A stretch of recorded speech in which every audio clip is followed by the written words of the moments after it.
Como todos saben, los que nos acompañan habitualmente, seguimos predicando el Evangelio de Marcos. Ya estamos en el capítulo 10. Nos vamos acercando lentamente a la Semana de la Pasión. Y hoy vamos a ver el pasaje comprendido entre los versículos 32 al 45. Como es muy extenso, no va a aparecer completo todo en la pantalla, sino que va a ir apareciendo a medida que yo vaya hablando. Hermano, hermana mía, si yo te preguntara en esta mañana, ahora, ¿a qué vinimos a la iglesia en el día de hoy? Todo lo que estamos aquí. ¿Cuál sería tu respuesta? Hermanos, ¿qué es lo que se supone que cada uno de nosotros venimos a hacer a la iglesia cada domingo? O si quieren ponerlo de otra manera, ¿por qué Dios determinó que los cristianos se congregaran semanalmente en la iglesia para hacer cosas juntos? Cantar, orar, traer nuestras ofrendas, escuchar la lectura y la predicación de la palabra de Dios. Mis hermanos, esta pregunta es muy importante. ¿Saben por qué? Porque si nosotros no sabemos con exactitud por qué debemos congregarnos, es muy posible que suceda lo que está sucediendo, que muchos vienen a la iglesia irregularmente. Es decir, para ser más sencillo, cuando se les da la gana. O cuando se acuerdan que tienen que venir. O cuando no tienen ningún otro plan importante que hacer. Lamentablemente, mis hermanos, eso está pasando en la iglesia hoy, está pasando asiduamente. Y es una falta terrible. Terrible. Vienen a la iglesia cuando no quieren no vienen, no hay ningún problema. Y eso está sucediendo aún con personas que dicen ser cristianas, que dicen profesar la fe en Cristo. Pero también es posible que otros que vienen regularmente porque piensan que es su deber, no tengan tampoco una perspectiva muy clara de por qué necesitan congregarse. Mis hermanos, ¿por qué debemos estar cada domingo en el día del Señor en la iglesia? Bueno, una respuesta correcta podría ser: nosotros venimos a adorar a Dios, es verdad. Nosotros venimos cada domingo a la iglesia a adorar a Dios como cuerpo, como congregación, como Él merece. Pero lo que pasa es que esa respuesta es todavía muy general, es muy amplia para que pueda sernos de ayuda. Yo creo que una respuesta más concreta, más directa a esa pregunta, es que todos nosotros debemos venir a la iglesia cada domingo porque necesitamos poner nuestras mentes y nuestros corazones en sintonía con el Evangelio. Ese es el gran motivo. Y mi hermano, mi hermana, tú no puedes darte el lujo de no hacerlo. Tú y yo necesitamos imperiosamente cada semana estar aquí en este lugar para poner nuestras mentes y nuestros corazones en sintonía con el Evangelio. ¿Sabe por qué? Porque el resto de la semana estamos sumergidos en un mundo podrido, en un mundo caído, en el cual somos continuamente bombardeados con pensamientos que se oponen diametralmente a la verdad de Dios revelada en su palabra. ¿Y saben lo que es peor? Que el mundo sabe cómo presentarnos ese mensaje para que sea para nosotros atractivo y seductor. Hoy se escucha en todos lados: tú debes sacar el potencial que tú tienes dentro. Dentro tuyo hay un campeón y tú tienes que aprender a sacarlo. Debes encontrar esa maravillosa persona que hay en ti. ¿Saben cuál es el problema de ese mensaje? Que es absolutamente mentira. Es absolutamente mentira. Nosotros necesitamos de todos los recursos espirituales que Dios ha puesto a nuestro alcance a través de la obra y de la persona de nuestro Señor Jesucristo. En otras palabras, nosotros necesitamos urgentemente todas las semanas vernos a la luz del Evangelio. Mis hermanos, nuestra labor como predicadores no es llevar a cabo aquí una especie de terapia grupal de autoestima. No. Nuestra verdadera labor es ayudarte a ver tu impotencia.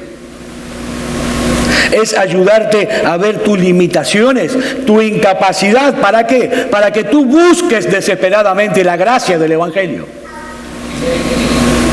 Y eso es precisamente lo que vamos a hacer juntos en esta mañana, a través de este pasaje en el Evangelio de Mateo. Y hermanos, este es uno de los textos más cruciales de esta sección que estamos finalizando, que abarca desde el capítulo 8 hasta el capítulo 10.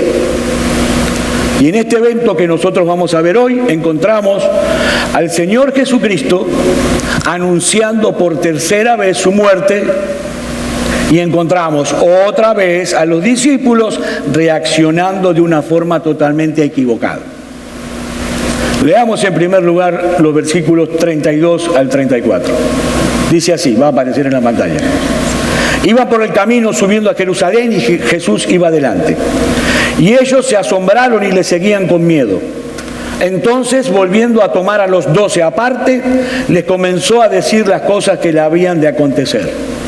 He aquí, subimos a Jerusalén, y el Hijo del Hombre será entregado a los principales sacerdotes y a los escribas, y le condenarán a muerte, y le entregarán a los gentiles, y le escarnecerán, le azotarán, y escupirán en él, y le matarán, mas al tercer día resucitará. Esta es la tercera vez que Jesús anuncia su muerte en esta sección. La tercera vez que Jesús vuelve a explicarle a los discípulos qué era lo que habría de pasar con él. Dice el texto que los discípulos iban asombrados y le seguían con miedo. ¿Por qué? ¿Recuerdan la semana pasada? Acababan de tener el encuentro con el joven rico y Jesús acababa de decirles que la salvación para el hombre es imposible. Pero que lo que era imposible para el hombre era posible para Dios. Y ellos se preguntaban, asombrados, ¿quién podrá ser salvo? Todavía seguían con eso en la mente. Y Jesús le vuelve a recordar una vez más lo que habría de acontecer con él. Y como decía, esta es la tercera vez que Jesús anuncia su muerte. La primera vez, la recuerdan, en el capítulo 8, versículo 31, inmediatamente después de la declaración de Pedro de tú eres el Cristo, el Hijo del Dios viviente. La segunda vez en el capítulo 9, en los versículos 30 y 31, cuando los discípulos discutían entre sí quién iba a ser el mayor de ellos. Y la tercera es esta que estamos viendo hoy. Pero en esta ocasión el Señor añade detalles que no había incluido en las dos veces anteriores. Por ejemplo, esta es la única vez que Él anuncia que sería condenado a muerte. Es decir, que sería ejecutado después de pasar por un proceso judicial. Hasta ahora Él no había mencionado ese punto. Jesús simplemente había dicho que debía morir, pero no cómo. Esta es la primera vez que dice a través de un juicio. En segundo lugar, es la primera vez que Jesús anuncia que su muerte sería en la ciudad de Jerusalén. Hasta ahora este dato no había sido revelado. Y además que los líderes religiosos de la nación judía lo iban a entregar a los gentiles. Esta es una clara alusión al tribunal romano encabezado por Poncio Pilatos. Y por último, es la primera vez que Cristo anuncia el hecho de que antes de ser ejecutado, Él sería azotado, Él sería escupido, Él sería burlado y escarnecido. Y todos sabemos que todo esto que el Señor está diciendo aquí luego ocurrió, ¿sí o no? Ocurrió. Así que, mis hermanos, la muerte de Cristo en la cruz, con todos sus detalles, no fue un imprevisto. No fue una casualidad, no es obra del destino. Esto fue parte del plan de Dios al enviar a su Hijo al mundo para dar su vida en rescate por muchos. ¿Qué dice el versículo 45 de nuestro texto? Porque el Hijo del Hombre no vino para ser servido, sino para servir y para dar su vida en rescate por muchos. Mis hermanos, Cristo no murió en la cruz del Calvario para darnos solamente un ejemplo supremo de amor. Aunque es verdad que nunca encontraremos en toda la historia de la humanidad un mayor ejemplo de amor que este, pero su muerte en la cruz es mucho más que eso. Es mucho más que un acto de amor, es el pago de un rescate. Ese es el significado de la palabra redención. En esa época, cuando uno tenía una deuda y no la podía pagar, la persona a la cual le debíamos el dinero podía tomarnos como esclavo. Tenía ese derecho. Ahora ese esclavo era liberado cuando alguien venía y pagaba el rescate. Mis hermanos, todos nosotros somos esclavos del pecado por naturaleza. Así nacemos. Nos hemos entregado continuamente y neciamente a violar la ley de Dios. Nos hemos vendido a esa esclavitud. De manera que nosotros tenemos con la justicia de Dios una deuda que es infinita, que requiere un pago infinito. Dios no puede ignorar el pecado. Mi amigo que estás hoy aquí entre nosotros, escúchame bien, Dios no puede ignorar el pecado. Porque si Dios hiciera eso, sería absolutamente injusto y dejaría de ser Dios.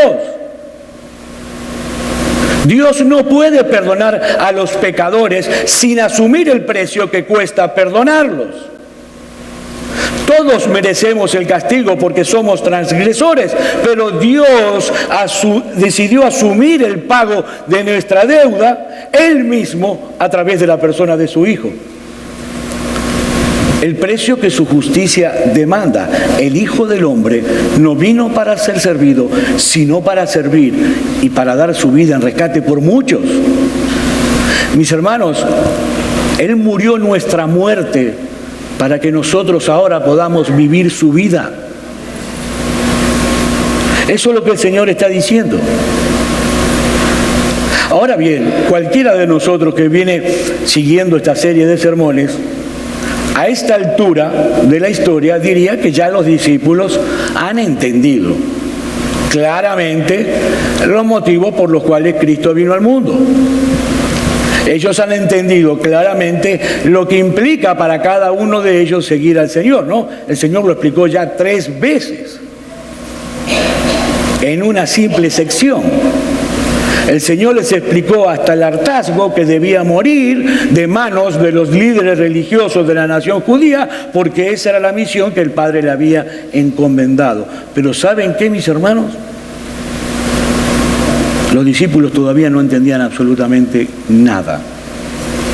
De nada, de nada. Veamos el versículo 35 de nuestro texto. Entonces Jacobo y Juan, hijos de Zebedeo, se le acercaron diciendo: Maestro, querríamos que nos hagas lo que pidiéramos. ¡Wow! Esto es como nuestros hijos, ¿no? Cuando nos dicen: papi, dime que sí y después te digo qué es lo que quiero. Es más o menos así. Un comentarista escribió que esta petición de Juan y Jacobo es como decirle al Señor: Señor, te pedimos humildemente en oración que hagas exactamente lo que nosotros queremos que tú hagas.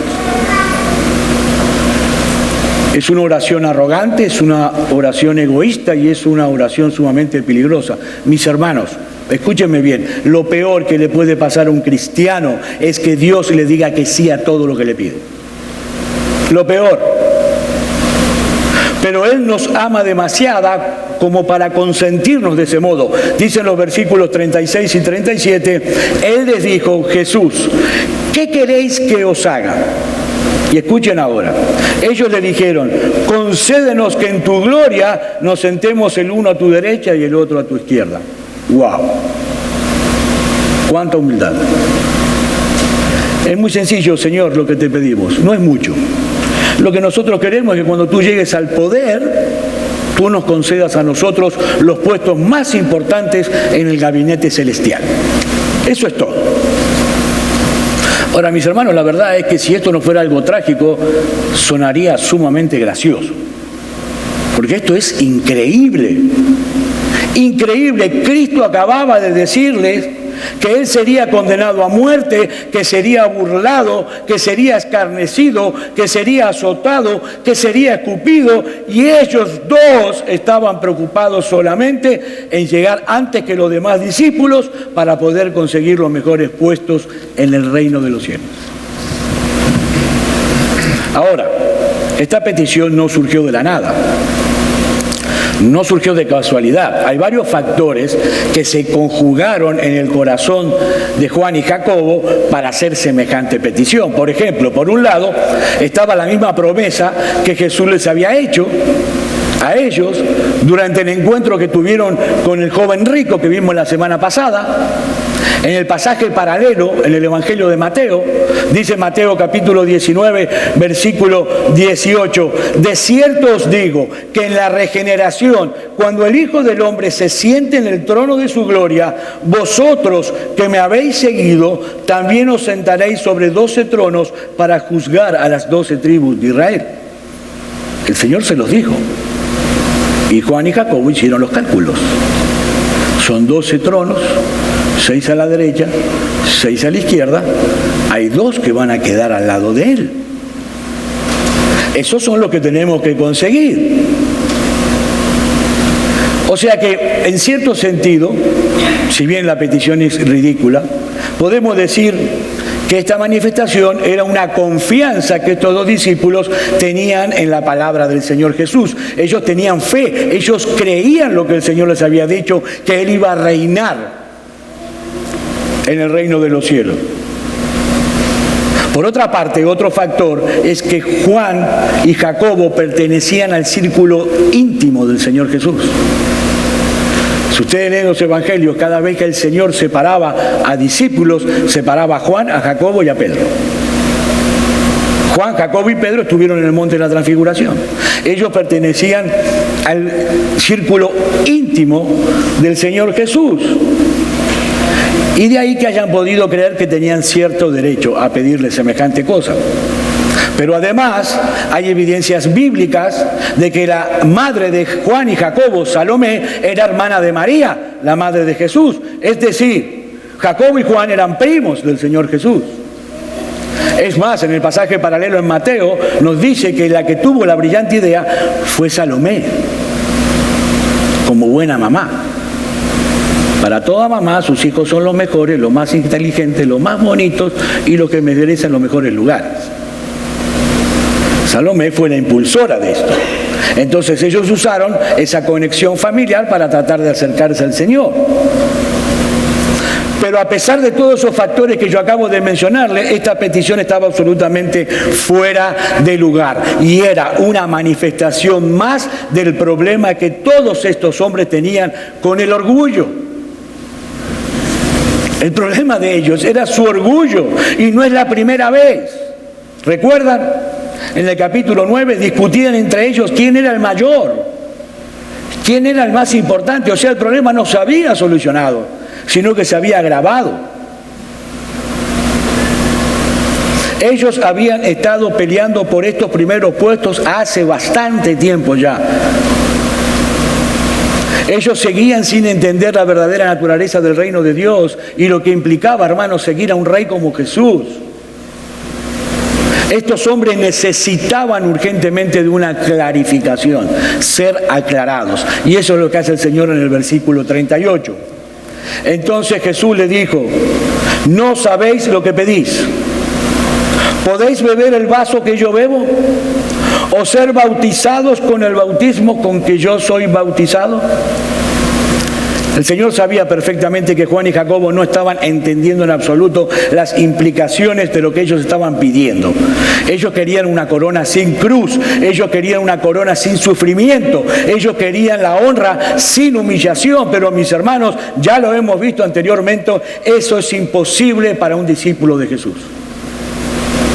Imposible. ¿Por qué? Porque ese no fue el camino que Jesús tuvo que transitar para salvarnos. Eso no es posible. Ahora, ¿de qué copa habla el Señor aquí? ¿De qué vaso? Bueno, en el Antiguo Testamento se usaba la figura de la copa como una clara referencia a experimentar el justo juicio de Dios.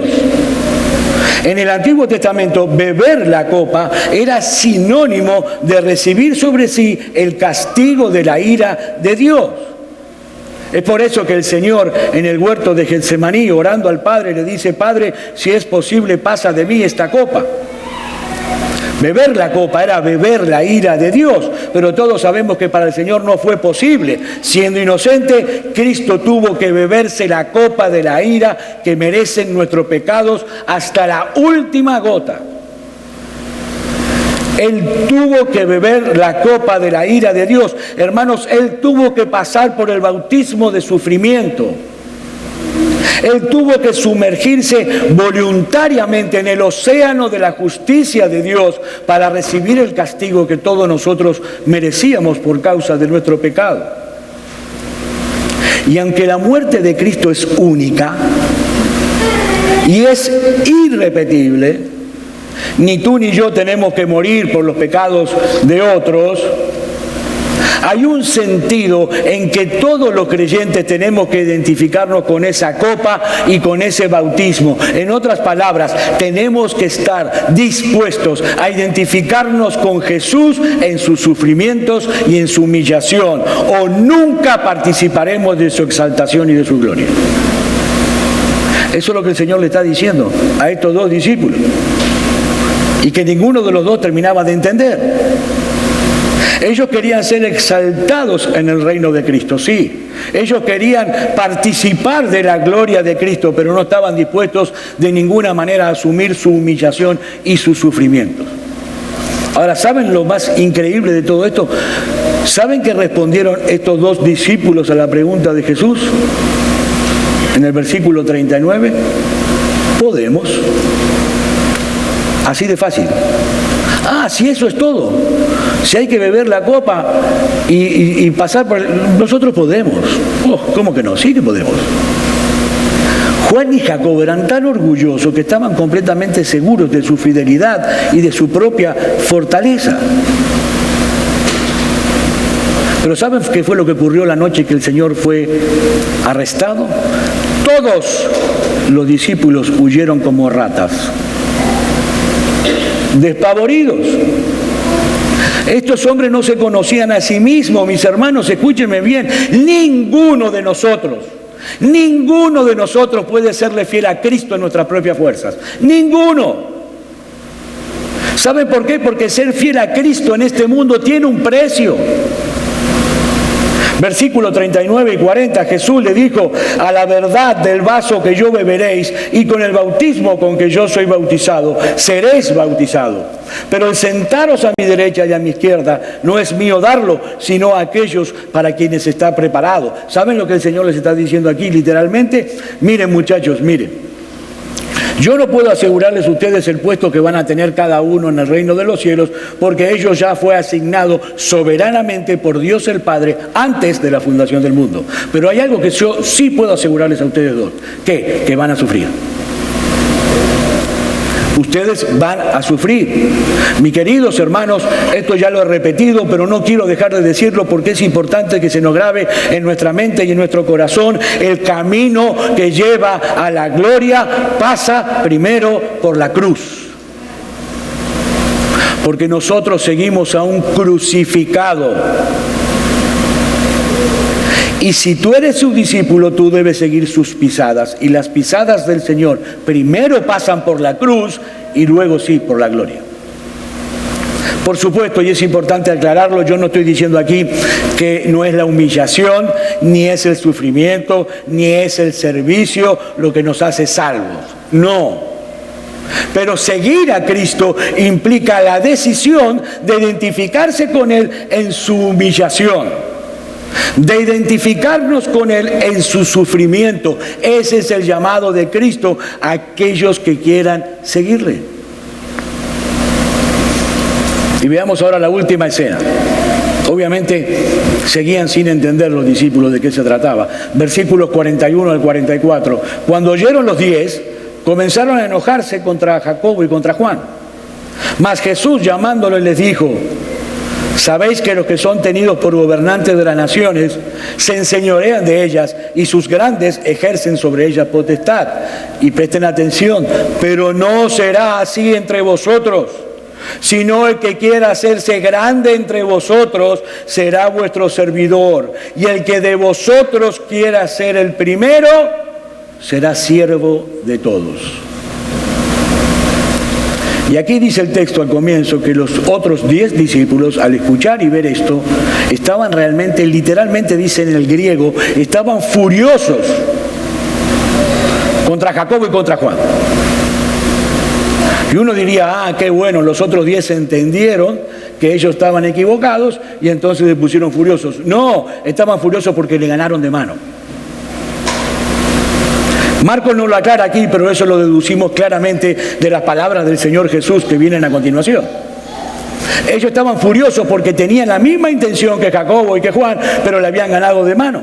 Al final de cuentas, hermanos, los 12 tenían el mismo problema de orgullo. Y de paso aclaremos algo importante. Los 12 tenían el mismo problema de orgullo que tenemos todos nosotros. Absolutamente todos nosotros. Mis hermanos, la influencia del mundo ha venido a ser un tremendo obstáculo para poder asimilar las enseñanzas y el ejemplo de Jesús. ¿Recuerdan lo que yo decía al comienzo del mensaje? Una de las razones más importantes por las cuales debemos venir cada domingo aquí a la iglesia es porque todos necesitamos poner nuestros corazones y nuestras mentes en sintonía con el Evangelio. Porque esa es la única manera que nosotros tenemos para contrarrestar el bombardeo que recibimos de parte de este mundo. Mis hermanos, ningún ser humano por naturaleza o voluntariamente asume la postura de un siervo. Ninguno. Todos venimos de fábrica infectados con la perspectiva de grandeza que tiene el mundo. Pero ¿saben una cosa? Los verdaderos seguidores de Cristo deben ser intencionales en identificar esos movimientos de su corazón y erradicar por completo esa perspectiva mundana que todos tenemos acerca de la grandeza. Eso es lo que el Señor Jesús le está diciendo a sus discípulos en los versículos 42 al 44. Mis hermanos, ¿cuál es el concepto de grandeza que tiene el mundo? Bueno, tener poder, tener dominio, tener control sobre otros.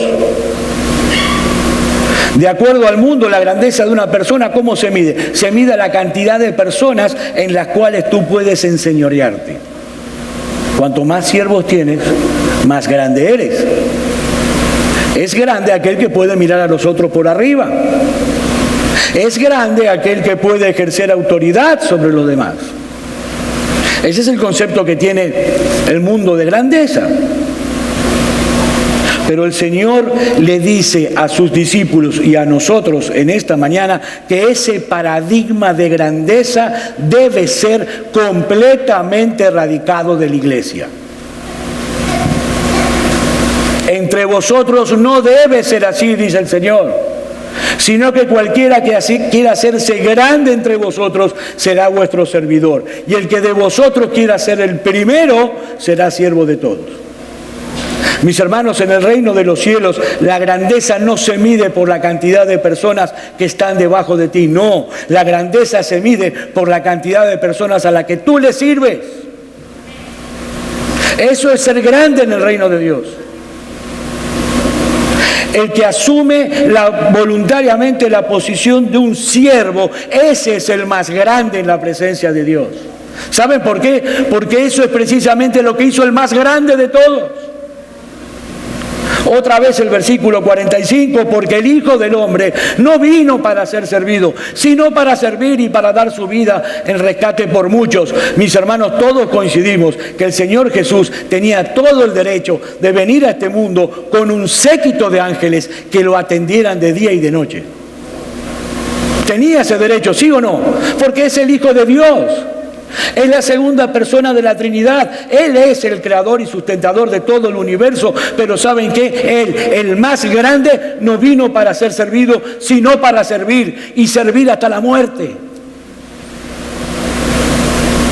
Y esa es la tabla, mis hermanos, de medida que Dios usa para medir la grandeza de los hombres.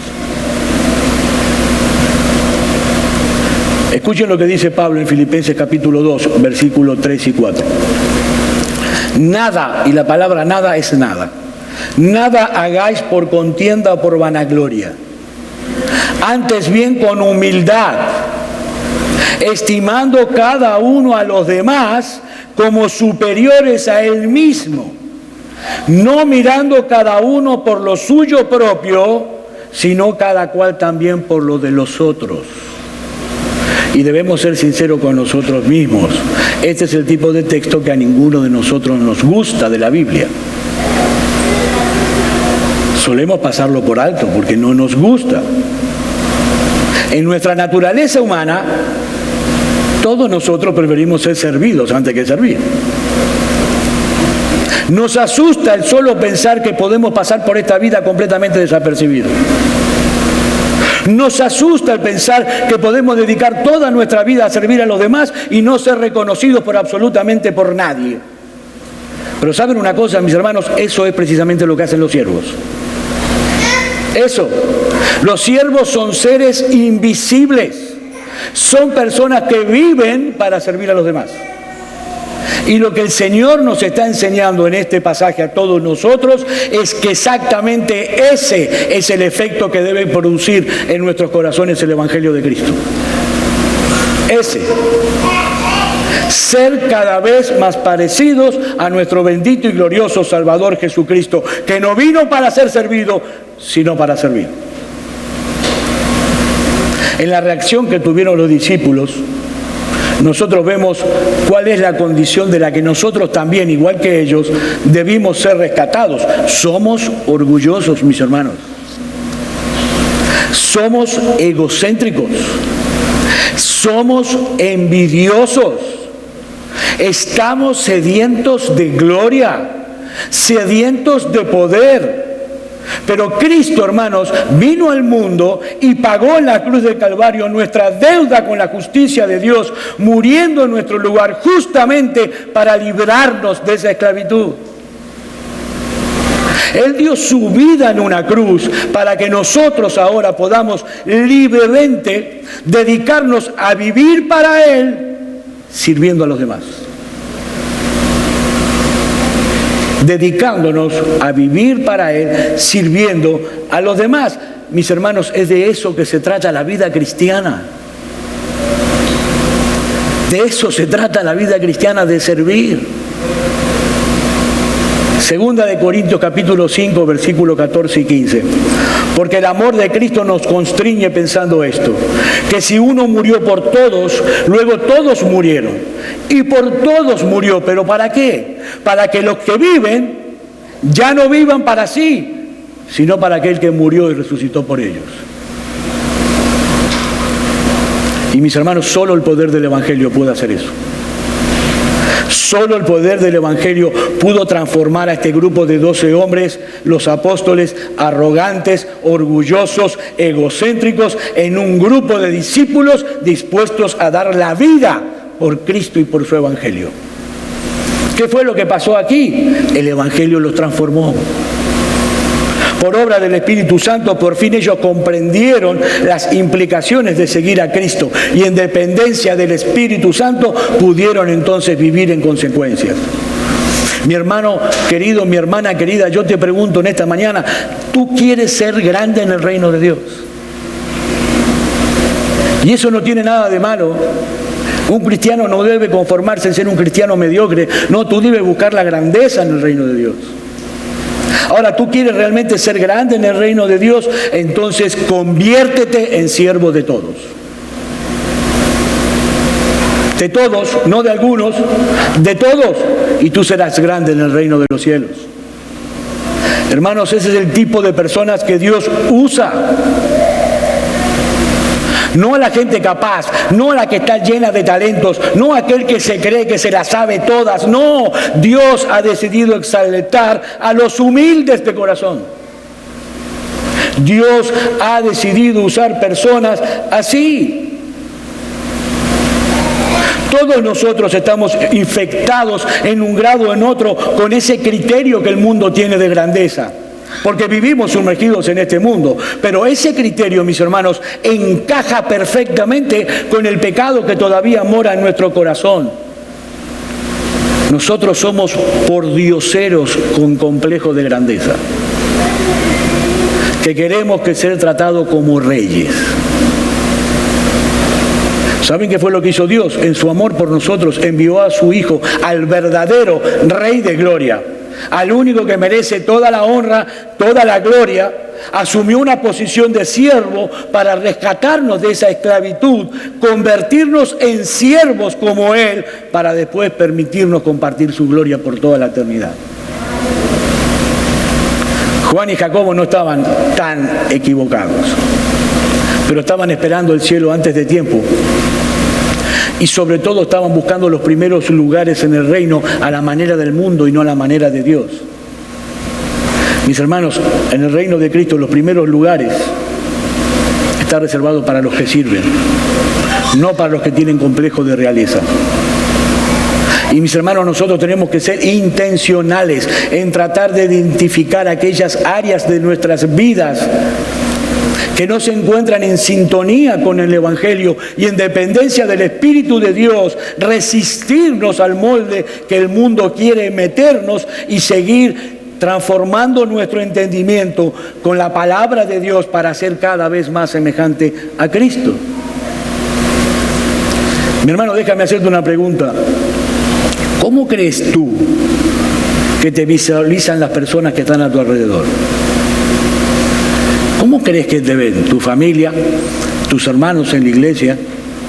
¿Como alguien que quiere enseñorearse y servirse de los demás? ¿O como alguien que ocupa voluntariamente la posición de un siervo? ¿Cómo crees que te ven el resto de las personas? ¿Te encuentras a menudo quejándote de los demás? ¿Y demandando continuamente que te tengan en cuenta porque tú vales muchísimo? Porque eres una gran persona, a mí se me respeta. Eso es una frase muy común. Mi hermano, si es así en tu caso, o mi hermana, vuelve a poner tus ojos en Cristo. Vuelve a poner tus ojos en la cruz. Nuestro Señor, siendo el más grande de todos, se hizo siervo para librarnos de nuestro orgullo, para librarnos de nuestro egoísmo, para librarnos de nuestro egocentrismo, de modo que podamos imitarle a Él sirviendo a los demás. Vamos a orar.